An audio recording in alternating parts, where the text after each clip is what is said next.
Telugu YouTube ఛానల్లో మీ వ్యాపార ప్రకటనల కోసం 9154949554కి కాల్ చేయండి.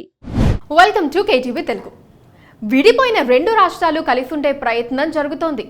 విడిపోయి కలుద్దాం అన్న మంచి సంకల్పంతో సమస్యల పరిష్కారానికి ఇరు రాష్ట్రాల కొత్త ముఖ్యమంత్రులు ప్రయత్నిస్తున్నారు. విభజన సమస్యల సహా అన్ని వివాదాలు పరిష్కారాలకు ప్రయత్నిస్తూ 4 మంచి మాటలు మాట్లాడుకుందామన్న ఏపీ సీఎం చంద్రబాబు ప్రతిపాదనకు తెలంగాణ సీఎం రేవంత్ రెడ్డి సానుకూలంగా స్పందించారు. హైదరాబాద్లో కలుసుకుందాం, ఒక కప్పు కాఫీతో పాటు 4 మంచి మాటలు మాట్లాడుకుందామని 2 రోజుల క్రితం చంద్రబాబు లేఖ రాయగా ఆ లేఖకు ప్రతిస్పందిస్తూ రేవంత్ రెడ్డి మరో లేఖ రాశారు. ఈ నెల 6న హైదరాబాద్లోని మహాత్మా జ్యోతిరావు పూలే ప్రజాభవన్లో చర్చలకు రావాలని ఆహ్వానించారు. విభజన సమస్యలను పరిష్కరించుకోవటానికి చర్చలు జరపాలంటూ లేఖ రాసినందుకు మీకు ధన్యవాదాలు.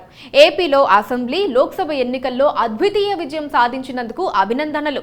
స్వతంత్ర భారతదేశంలో 4వసారి సీఎంగా ప్రమాణం చేసిన అతి కొద్ది మంది రాజకీయ నేతల సరసన మీరు చేరటం సంతోషకరం. ఏపీ సీఎంగా మీరు ఈ విడతలో విజయవంతం కావాలని ఆకాంక్షిస్తున్నా. తెలుగు రాష్ట్రాల ముఖ్యమంత్రులుగా మనం ముఖాముఖి చర్చించాలన్న మీ సూచనలతో నేను పూర్తిగా ఏకీభవిస్తున్నాను. విభజన చట్టానికి సంబంధించిన అంశాల పరిష్కారం అత్యవసరం. 2 రాష్ట్రాల ప్రజలకు మరింతగా సేవలు అందించేందుకు, పరస్పర ఆలోచనలు పంచుకొని సహకరించుకునేందుకు ముఖాముఖి సమావేశం తప్పనిసరి అని చంద్రబాబుకు రాసిన లేఖలో రేవంత్ రెడ్డి పేర్కొన్నారు. అయితే ఇక్కడ సమస్య ఉంది. ఏపీకి ప్రయోజనాలు కలిగే చర్యలు వద్దని తెలంగాణ వాదులు సూచిస్తున్నారు. చర్చల్లో తెలంగాణ ప్రయోజనాలను కాపాడే అంశాలు ప్రస్తావనకు రావాలని వారు డిమాండ్ చేస్తున్నారు. చంద్రబాబుతో రేవంత్ కు ఉన్న సాన్నిహిత్యం కారణంగా తెలంగాణ ప్రజలు ఇబ్బంది పడకూడదని వారంటున్నారు. ఈ దిశగా కాంగ్రెస్ పార్టీ పరంగా కూడా రేవంత్ రెడ్డిపై ఒత్తిడి ఉండొచ్చు. ప్రతి మాట ఆయన ఆచితూచి మాట్లాడాల్సి ఉంటుంది. చూడాలి మరి ఏం జరుగుతుందో. Please subscribe to